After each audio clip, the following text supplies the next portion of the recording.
A deputada Dani Balbi, ela é do PCdoB do Rio de Janeiro, e ela, aqui, o Rio de Janeiro também está aí nas manchetes de jornais nacionais, porque teve uma votação ontem que o deputado estadual Rodrigo Bacelar eles aprovaram a soltura dele, do Bacelar. O Bacelar foi preso por vazar informações sigilosas de uma investigação policial, ou seja, ele usando o seu cargo, a sua influência para vazar informações para bandidos sobre investigações, né? É impressionante. Aí os mesmos que falam, que defendem, que se arvoram como inimigos, né, maiores do crime organizado, estão ajudando um deputado bandido preso por vazar investigações contra bandidos. Mas vamos trazer a deputada Dani Balbi. Pode colocar aí, por favor? Cumprimentá-la, dar boa noite. Boa noite, Dani, tudo bem? Olá, boa noite, Miguel, boa noite, Henrique. Vocês me ouvem? Perfeitamente, sim. Dani. Maravilha, prazer enorme estar com vocês. Aliás, Miguel, eu queria só completar aqui rapidinho, você falou da audiência, eu estou tão estarrecido hoje, e normalmente eu estou aqui sempre falando bobagem, fazendo as pessoas rirem, mas eu não tinha reparado realmente que a audiência está elevadíssima hoje, passou de 4 mil simultâneos aqui, realmente está bombando, estourando, pena que é por um mau motivo, mas enfim, Miguel, vamos lá. Dani, eu vou perguntar, eu vou trazer o assunto do Bacelar. Eu vi você lá, né? Porque eu separei o vídeo lá da Alerj, mas antes eu só pedir uma opinião sobre o que aconteceu hoje, né? Essa agressão contra o deputado Glauber Braga. Ele foi retirado com muita violência lá da cadeira da Câmara dos Deputados. Ele fez um protesto lá simples, ele estava lá minutos, né? Esse foi choque, porque os golpistas ficaram 48 horas lá, ficaram de boa lá. Mas, enfim, só comentários sobre o comportamento do Hugo Motta, como é que você está vendo tudo que está acontecendo lá na Câmara dos Deputados? Bom, Miguel, eu avalio como gravíssimo o comportamento do Hugo Motta, as medidas que ele tomou contra o mandato do deputado Glauber Braga. Agora, infelizmente, com pouco espanto e pouca surpresa. O Hugo Motta, desde sempre, foi um aliado da ala mais conservadora do Centrão, e, além disso, os relatos que a gente tem, inclusive, da Câmara Federal, é de uma enorme fragilidade em relação à condução dos trabalhos, o que o leva à maior vulnerabilidade para que seja capturado facilmente pelos interesses e pelas articulações do Centrão, que compõem a maior parcela dos parlamentares, infelizmente, para desespero de nós, parlamentares de opinião, parlamentares sérios do nosso país. Então, no meu entendimento, há 2 elementos que são importantes para que a gente analise de forma fria a cena horrorosa que a gente observou hoje. A primeira delas dá conta, como eu disse, da fragilidade do Hugo Motta em relação à condução dos trabalhos legislativos, o que o torna mais facilmente capturável pelas articulações do Centrão e pelos seus interesses, inclusive por uma sinalização de obstrução. O segundo aspecto, que é mais complicado da gente analisar, é a escalada golpista diante do esfacelamento da pauta tocada pelo fascismo, pelos agentes políticos da extrema-direita no país. No último ano, nós conseguimos reconectar com o povo a partir de uma pauta propositiva, uma pauta que visava, com mais fôlego, a regulamentação da jornada de trabalho, sinalizando para o fim da escala 6x1 imediatamente, taxação dos bilionários, das bets. Conseguimos apresentar um projeto de lei exitoso que isentou da contribuição do imposto de renda as trabalhadoras e os trabalhadores que pagam até 5 mil, que ganham até 5 mil reais mensais. Ou seja, além disso tudo, as movimentações dos setores golpistas tentando uma articulação direta com a Casa Branca falharam. Falharam porque não tiveram efeitos práticos, muito em função, inclusive, da força de negociação dos setores produtivos aliados ao governo Lula, ou aliados no melhor sentido, que convergem, ainda que com divergências, para a condução de uma pauta que leve ao pleno desenvolvimento das forças produtivas, desenvolvimento econômico no país, e falharam miseravelmente em relação à captura da opinião pública, porque foram facilmente traduzidas como iniciativas de sabotagem, não ao governo do presidente Lula, mas ao Brasil, aos setores produtivos, uma agenda de apreciação do emprego, de busca, perseguição, pelo menos, de uma taxa positiva que caminhe para o pleno emprego, de reaquecimento das bases da indústria de transformação, bases industriais, que tivessem impacto na balança de pagamentos, na balança comercial e na balança cambial também do país, em que pese as contradições da política econômica que a gente vem implementando, e não digo nem tocada pelo governo, porque um agente importante é o Banco Central, que já não está mais hoje sob nosso comando direto. Então, nesse cenário de desespero, eles tentaram introduzir uma falácia que é a luta contra a insegurança pública, contra a violência urbana, contra o tráfico de drogas, tentando acenar também para um alinhamento com a agenda internacional tocada pelo Donald Trump, que é, no meu entendimento, a construção de um pretexto estapafúrdio, facilmente desmontável, para ter mais ingerência em relação às economias, às realidades regionais do Cone Sul, da periferia do capital, particularmente aqui na América Latina, e não obtiveram êxito, porque também os instrumentos de investigação ligados à Polícia Federal e uma orientação mais endurecida dos operadores da justiça desmontou as relações que eles têm com justamente os braços financeiros e com a operação do varejo das drogas, particularmente aqui no estado do Rio de Janeiro. A extrema-direita é diretamente implicada, está chafurdada no negócio criminoso das drogas, que é o fator que mais causa a sensação e a efetiva insegurança pública que as cidadãs e os cidadãos do Brasil experimentam. Então, nesse cenário, a gente espera que uma escalada autoritária com ações intempestivas seja uma prática dos setores da extrema-direita, golpistas, com os quais o Hugo Mota se alia, pelo menos nos momentos de desespero, como nós vimos hoje. Mas nós temos certeza de que a população, a opinião pública, os setores organizados da sociedade civil vão dar uma resposta contundente pela manutenção desse instrumento tão importante em defesa da luta da classe trabalhadora, que é o mandato popular do deputado Glauber Braga. Agora, antes de mudar de assunto, deputada, antes de qualquer coisa, a gente falou tanto treco aqui, eu acabei não falando mais óbvio, eu queria prestar minha solidariedade também ao Glauber e à Sâmia, com quem eu estive e conversei no sábado, na festa de 25 anos da Fórum, e acabei não dizendo isso, e vou também rapidinho ler os superchats, porque eles se acumularam aqui, e já retorno bem rapidamente para a nossa entrevista. Quem se tornou um membro aqui foi Altair Azevedo.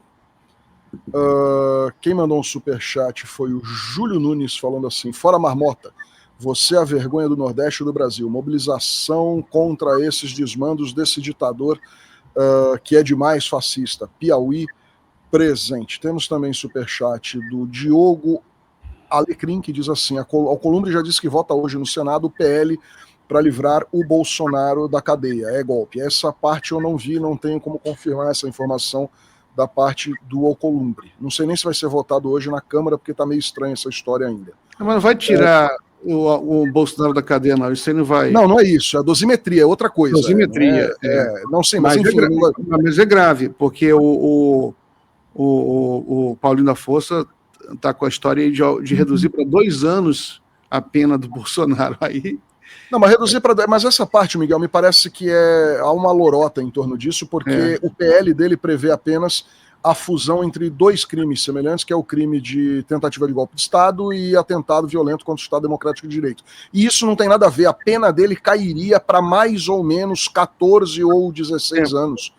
Não tem nada de 2 anos, não tem como isso acontecer. 2 anos, mas nenhum crime que ele cometeu dá 2 anos de cadeia. Então o pessoal deve estar 1/6 da pena, deve estar aquele negócio de... O que cairia para 2 anos é aquele PL do Carlos Viana, que descriminalizaria os 3 crimes principais que o Bolsonaro foi condenado. Esse sim reduziria para 2 anos, que é o período de cadeia por causa daquela história de dano ao patrimônio tombado e tal. Mas não é esse de hoje. Mas enfim, não sei nem se não deve nem ser votado a dosimetria hoje. Aqui quem se tornou membro foi a Ana Barbosa. Tem um superchat também do Renato da Mata que diz assim: a gente tem que reagir, é a nossa vida, nosso futuro. O exemplo recente da campanha Congresso Inimigo do Povo demonstra que se o governo e as ONGs puxarem, o nosso campo se mobiliza e enquadra esses canalhas. Também acho, Renato, tá na hora de ir pra rua. Tem aqui o Antônio Vasques dizendo o seguinte: Hugo Mota é mafioso, tem que ser varrido, é o fim do Marmota. Quem manda superchat também é o Renato da Mata, de novo. Ele diz assim: deixando o Congresso nojento agir assim, sem reação, imagina o conforto que eles vão sentir para sabotar o governo Lula com pautas bombas o ano que vem. Se deixar do jeito que tá, o meu receio é que eles se sintam à vontade para dar porrada na gente, porque depois de hoje bateram num deputado, em jornalista, vão começar a bater em todo mundo, né? Vão bater nos outros no ponto de ônibus na rua, porque tá muito fácil para eles. Tem aqui também um superchat da Eliane Cabral de Lima, que pede renúncia do Hugo Mota e frisa aí o Congresso Inimigo do Povo. Um superchat também da Deise Azevedo: Lira deve estar comandando tudo, por isso o ataque ao Glauber. Não tenha dúvida, o problema do Glauber é com o Lira, né? Não é com o Mota. O Mota está servindo só de menino da porteira aí. Um superchat aqui da Inês Lepesquer: uma nova membra, vermelho Pimentel Oficial. E um último superchat do meu queridíssimo psicólogo André, que eu tive a oportunidade, eu e o Miguel, de conhecê-lo pessoalmente na festa da Fórum. Não se enganem nem por um segundo. Quando esganam um deputado federal que atende aos interesses do povo, é o nosso pescoço que está sendo asfixiado. Quando um membro da imprensa toma um tapa na cara, é a nossa cara que arde. É exatamente isso, André. Não é metáfora, não. É a realidade, estão batendo em todos nós. Eu vou fazer a pergunta agora, que é bem simples, viu, deputada? Ela é muito simples.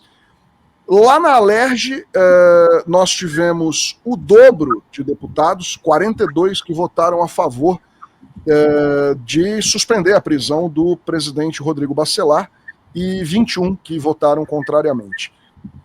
O recado que a Alerj passou é mais ou menos assim: o presidente do parlamento ajudar um integrante de facção a fugir da Polícia Federal, tá ok, né? Foi mais ou menos esse o recado que foi dado? Concordo plenamente, Henrique.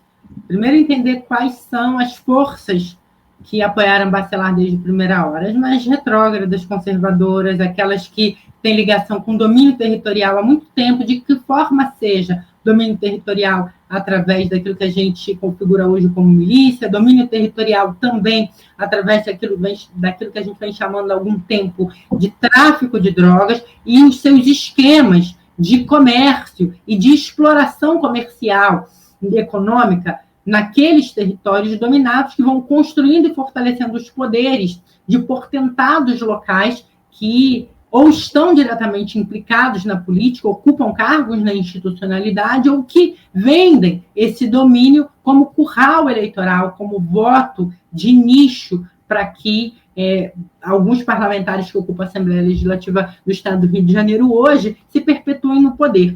Por que, então, a manutenção de Bacelar? Explicada porque, neste arranjo, com esta ocupação da Assembleia Legislativa, tendo os parlamentares esse caráter de representação dos seus interesses, portanto, muito imbricados com uma lógica comercial da política, da ocupação de espaços na institucionalidade, criminosa, nós podemos dizer, por que não?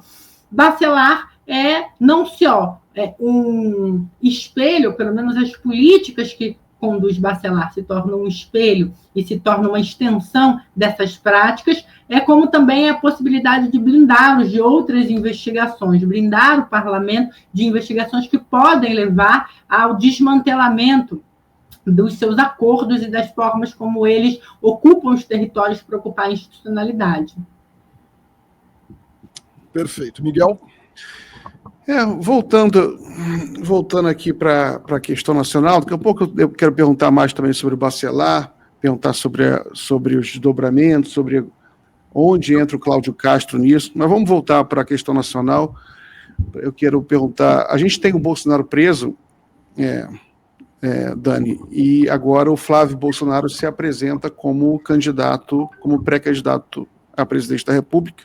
Teve uma certa confusão nos últimos dias, porque ele anunciou, depois ele fez uma brincadeira, disse que tinha um preço, né, a candidatura dele, ninguém entendeu nada, achou que ele estava, então, desistindo, mas hoje ele deixou claro, hoje ele visitou o pai novamente, deu uma coletiva, falou que a candidatura dele é irreversível.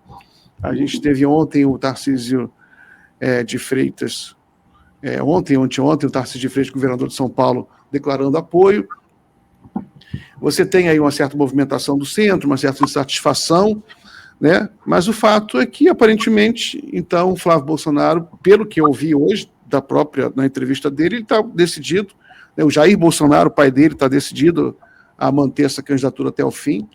Isso tem muito a ver com o Rio de Janeiro, né? Porque o Flávio Bolsonaro é Rio de Janeiro, o Jair Bolsonaro é Rio de Janeiro, aí a gente pode até, eventualmente, trazer um pouco para o Rio também, se você quiser. Mas, enfim, como é que você vê essa candidatura do Flávio Bolsonaro agora? Que na sua opinião, o que ela traz de novo assim, para a dinâmica política para as eleições de 2026? Avalio esse lançamento de Flávio Bolsonaro como uma tentativa desesperada de Bolsonaro e do clã Bolsonaro não perderem relevância na política gradualmente, tendo em vista a sua prisão. A prisão tem um impacto, ainda que a figura de Jair Bolsonaro na extrema-direita tenha um altíssimo grau de resiliência por conta do que representa, por conta da construção bem arquitetada da figura de Bolsonaro nos últimos 8 anos, como a expressão máxima da extrema-direita e que pode aglutinar diversos elementos que compõem a continuidade da extrema-direita e da sua capacidade de mobilização, é fato também que uma extensão da prisão, que dificultam a sua manifestação pública, que dificultam a sua atuação política, leva a um esgarçamento, a um esgotamento da sua liderança. Nesse sentido, Bolsonaro, me parece, ao apresentar a candidatura de Flávio Bolsonaro, tenta manter a influência política do clã Bolsonaro, de seu nome, na extrema-direita, o que desagrada, obviamente, diversos partidos da coalizão que ele construiu, partidos do seu campo político-ideológico, as falas, a demora, inclusive, do Tarcísio de se pronunciar acerca da candidatura de Flávio Bolsonaro, inclusive a ressalva que faz depois do anúncio inesperado dessa candidatura pelo próprio Flávio Bolsonaro, chamando a atenção da necessidade de que essa candidatura seja articulada com outros partidos desse campo, é uma mostra, um índice de uma insatisfação, no mínimo, para não dizer dificuldade de congregação de interesses. A candidatura de Caiado me parece que naufraga, a de Ratinho Júnior também parece que tem menos força, e a candidatura da extrema-direita deve ficar mesmo dentro do clã Bolsonaro, ainda que com dificuldades que ele enfrenta no próprio PL, haja vista a simpatia, muitas vezes declarada de Valdemar da Costa Neto, por uma candidatura de Michele Bolsonaro, que, no entendimento dele, da extrema-direita, teria mais capacidade de superar a rejeição a Bolsonaro e conseguir articular outros setores e elementos. Mas aí tem uma série de disputas menores, enfim, a ida do Flávio Bolsonaro para, se não me engano, Santa Catarina, disputar como deputado estadual naquele estado, e outras questões mais internas ao PL, que nós precisamos ter atenção, até porque isso vai determinar a nossa tática de organização para ganhar as eleições em torno do campo popular e democrático, aglutinado, articulado pela figura de liderança do presidente Lula, mas o fato é que eles, demorando a se organizar, nos dão algum fôlego de articulação, né? Até porque nós já acredito que a maior parte dos partidos e das forças políticas que compõem esse campo popular e democrático mais amplo já sinalizaram a construção da reeleição da candidatura do presidente Lula. Aqui no Rio de Janeiro isso tem um impacto enorme, né? Porque retira Flávio Bolsonaro da disputa do Senado e sinaliza para repactuar em torno da figura do Cláudio Castro, que está nas cordas, seja por conta das investigações que virão em relação a diversos esquemas de corrupção detectados na sua gestão, seja por conta do julgamento que ele enfrenta no âmbito do Tribunal Superior Eleitoral, que, de acordo com alguns analistas que transitam naquele espaço, deve concluir pela sua inelegibilidade por conta dos escândalos da CEPERJ. Ou seja, além de tudo isso, há uma cisão que não é segredo para ninguém, pública inclusive, entre Cláudio Castro e Rodrigo Bacelar, por uma série de questões, desde inabilidade política até discordância em relação ao fatiamento do próprio governo e ao loteamento dos espaços no governo estadual, que podem ser entendidas aí, ou essa candidatura pode ser entendida como um gesto mais concreto de Bolsonaro para tentar, com alguma influência que ainda tem, proteger Cláudio Castro, sinalizando para a viabilização da sua candidatura ao Senado. Agora, não é fácil para Cláudio Castro, porque parte da sua base está dividida, parte da sua base tem outros candidatos e outros compromissos, parte, por exemplo, da base que votou pela soltura de Bacelar e que, em tese, seria a base do governo, também já sinalizou que comporá a frente ampla em torno da figura do Eduardo Paes para o governo do Estado do Rio de Janeiro. Ou seja, há uma série de elementos que podem modificar e muito ainda o curso, a concretização dessas movimentações que a gente tem visto no âmbito da extrema-direita. Há que se aguardar tanto o resultado dos julgamentos quanto das investigações e a instabilidade política desses parlamentares ou de partidos ou de forças políticas que se movimentam única e exclusivamente para atender os seus interesses mais imediatos. Antes da próxima pergunta, né, quando a gente acha que todo o inferno ainda é pouco, eu trago um breaking news para vocês. A defesa do ex-presidente Jair Bolsonaro acaba de peticionar, né, encaminhar uma petição ao Supremo Tribunal Federal solicitando que ele seja submetido a cirurgias no Hospital DF Star, em Brasília.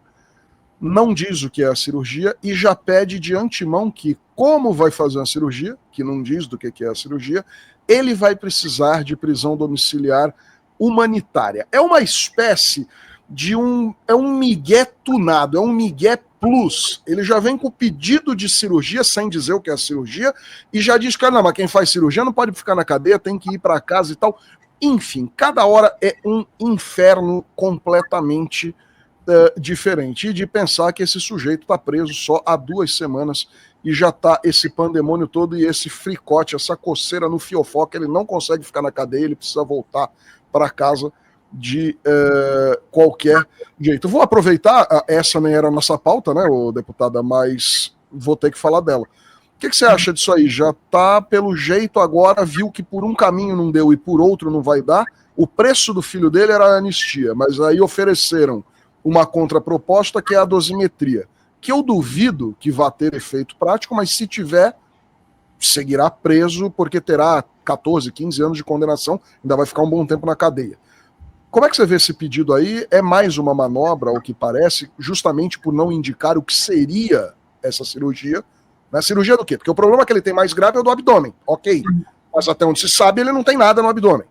Vai meter aqui aí um atestado lá e tem que tirar a verruguinha, o sinal do rosto, vai operar fimose, vai fazer o quê, Jair Bolsonaro, para poder ser operado? E aí, deputada, pelo jeito é mais um migué, né? Tudo indica, está com cara de manobra para fazer com que o Bolsonaro passe mais tempo em regime domiciliar de prisão.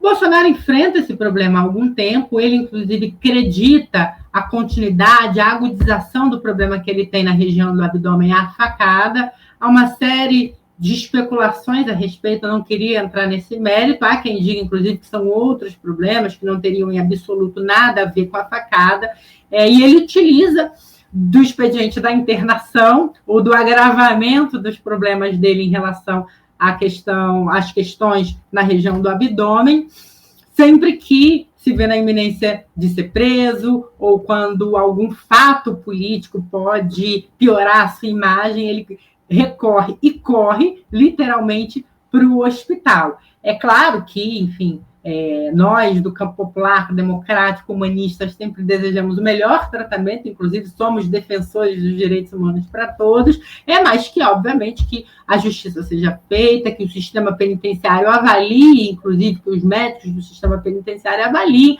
se, de fato, há gravidade, que os advogados apresentem as peças, ainda que solicitem com razão segredo de justiça, mas assinadas por médicos que fizeram a avaliação competente, idônea, que os juízes assim acabem, caso não haja nenhuma assinatura em um laudo comprovando a necessidade da internação, do processo cirúrgico e, portanto, do regime domiciliar para recuperação, aí não tem como o sistema penitenciário e nenhum juiz acatar o pedido da defesa de Jair Bolsonaro. Miguel, o cara quer cirurgia agora, bicho, aí. Deixa isso aí para avaliação dos peritos, né, dos médicos. Aí o Alexandre de Moraes, ele é um juiz duro, mas é justo também. Ele vai pedir que a perícia médica avalie da forma mais imparcial possível para ver se ele realmente tem algum problema. Se for, não vai negar nenhum tratamento ao Bolsonaro. Dani, vamos terminar. Já vou liberar você. É só um comentário seu sobre como é que você vê a situação das eleições no Rio de Janeiro 2026. O Rio de Janeiro vai ser um estado muito estratégico para as eleições nacionais, porque é um estado muito populoso, é um estado... virou meio que um swing state também no Brasil, né? Porque tem a possibilidade de ir para Lula ou para Bolsonaro, a gente não sabe. Virou bolsonarista. Nos últimos anos, nas últimas duas eleições, ele se tornou bolsonarista, né? Em que pede em 2014, salvo o melhor juízo, a gente ter dado a vitória à presidenta Dilma, tanto em 2018 quanto em 2022, o Rio de Janeiro votou majoritariamente em favor de Bolsonaro.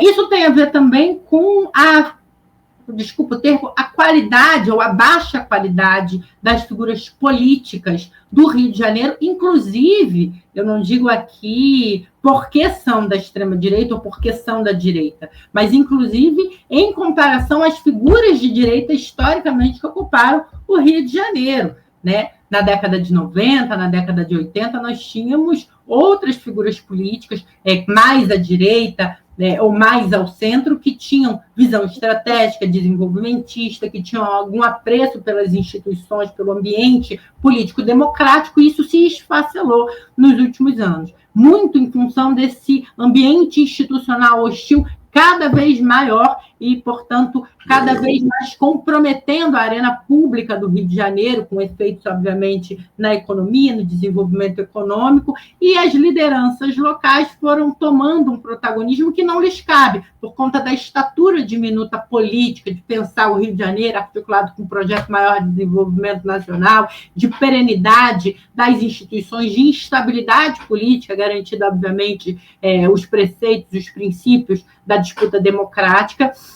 O que acontece hoje no Rio de Janeiro é que nós temos, da extrema-direita, uma indefinição completa. Bacelar, muito provavelmente, não mantém a sua candidatura ao governo do Estado do Rio de Janeiro, que, como eu disse, é bom para Cláudio Castro, por um lado, por conta da capacidade que Cláudio Castro tem, ou da incapacidade, para ser mais correta, de governar, de dar comando para as suas secretarias, para as estruturas públicas de governo, que foram entregues, loteadas a partir do interesse de Rodrigo Bacelar, talvez seja uma possibilidade dele retomar algum controle, para poder, inclusive, a partir dessa retomada, relotear com outros interesses locais. Há que se ver como se comportará o Washington Reis, se ele, inclusive, conseguirá se compatibilizar nas próximas eleições, tendo em vista o processo que ele sofre na justiça, o clã dos reis, que impacta Caxias, que é a segunda cidade com maior densidade populacional e maior número de votos hoje. Certamente São Gonçalo e parte da região metropolitana vão ser palanque da candidatura da extrema-direita e, portanto, de Bolsonaro, mas o Rio de Janeiro, a cidade do Rio de Janeiro, tendo ela apresentado seu prefeito como governador, pode ser o fiel da balança, e há que se ver como a composição que Eduardo Paes tem feito com esses elementos da extrema-direita do interior, passando a região metropolitana do estado do Rio de Janeiro, vão se configurar em sucesso. Não há poupação de esforços por parte do prefeito Eduardo Paes nesse sentido. Ele tem feito acenos programáticos para a extrema-direita que vão ajudando a consolidar acordos de bastidores para que ele seja o candidato que navegue nesse leito com um amplíssimo arco de alianças, sem muita oposição, ou sem uma oposição viável, né? O campo popular democrático, nesse caso aqui no governo, está dividido, e o meu receio é que isso enfraqueça a incidência do presidente Lula aqui no Rio de Janeiro, em termos de palanque, em termos de tempo de TV. A recente entrevista que concedeu o vice-prefeito do Rio de Janeiro, Eduardo Cavalieri, me assusta, porque ela é recheada de críticas à posição de partidos de primeira hora, apoiadores e sustentadores do presidente Lula, que compõem o seu núcleo duro decisional. E isso me preocupa, porque pode ser um ensaio para uma ruptura, ou pelo menos para uma construção de palanque com menos densidade e intensidade, o que pode aí nos impossibilitar de superar essa adesão do Estado do Rio de Janeiro ao bolsonarismo. Ao mesmo tempo, é importante que o presidente Lula fortaleça a sua interlocução com os prefeitos de centro do Rio de Janeiro, né? Não no sentido de aderir às suas agendas, mas de construir alianças mais sólidas, olhando também as crises pelas quais o Rio de Janeiro atravessa. Acredito que, não por conta disso diretamente, mas uma função importante desse processo foi a perda de relevância econômica que o Rio de Janeiro teve nos últimos anos. O Rio de Janeiro só não é o estado da federação com maior taxa de retração industrial por conta da pujança ou da resiliência da sua indústria extrativista. De 85 até 2024, a retração da industrialização, dos índices que aferem o grau de industrialização no Rio de Janeiro, está na ordem dos 20,2%. Ou seja, nós temos uma série de problemas que diminuem ainda mais a dificuldade de arrecadação de determinados municípios. E não tem jeito, né? Com poderes políticos mais frágeis, ou com instituições mais frágeis, um espaço amplo para o florescimento de interesses clientelistas e de figuras políticas, no mínimo, questionáveis. Muito bom. Dani, então, muito obrigado por participar aqui do Jornal da Fórum. Eu volto sempre aqui para a gente conversar mais sobre o Brasil e o Rio de Janeiro. Forte abraço, boa semana, boa sorte aí na Alerj. Um abraço, Miguel, um abraço, Henrique.